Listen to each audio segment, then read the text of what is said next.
मजलूमों के लिए फ़लस्तीन के हक़ में जुलूस निकाला जा रहा है।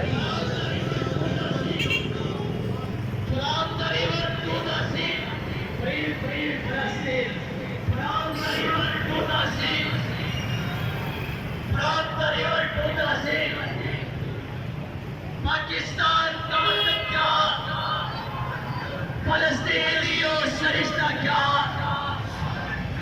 जिंदगी की कीमत क्या, जीना क्या और मरना क्या। सुपर पावर है खुदा,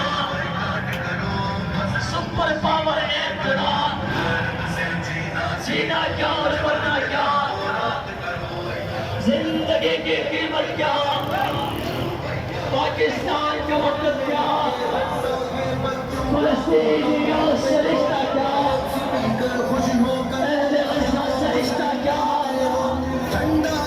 कश्मीरियों से रिश्ता क्या। बेखबरी में उनके कत्ल में कुफर के साथी बनते हो। जालिम का बॉयकॉट करो, मजलूमों की बात करो। नारों का भरपूर जवाब देना, पता चले कभी ये एहतजाज हो रहा है।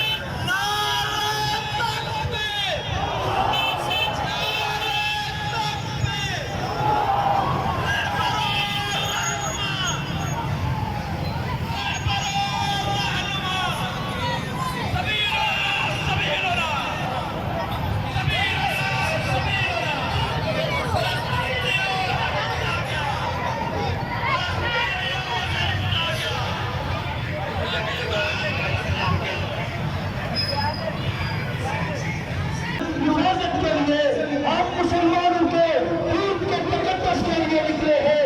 आप देख रहे हैं तमाम मुजाहिदीन एक जगह पर जमा है और जिसकी क़यादत मुख्तलिफ जमातें कर रही है, लेकिन मिशन है काज है। सानी से गुजारिश है काफिले को इधर रोक दे, इधर रोक दे, इंतजामिया से गुजारिश है इधर रोक दे, आगे कोई न बढ़े, इधर रोक दे, मेन चौक की तरफ ले जाए, मेन चौक की तरफ गाड़ी को ले जाए। इंतजामिया से गुजारिश है काफिले को इधर रोक दे। अपनी जेब से दुश्मन को तुम गोलियां और बम मेन चौक में खड़ी करनी है। ऐसे कत्ल करो जी भर के। ये जो रक्षा है जिसके ऊपर स्टेज बना हुआ है, इसको आगे आने दें, इसको जगह दें, बाकी लोग यहीं पे रुक जाएं, ये काफिला यहीं पे रुक जाए, जहाँ रुका हुआ है, ये गाड़ी यहीं पे रोक लेंगे।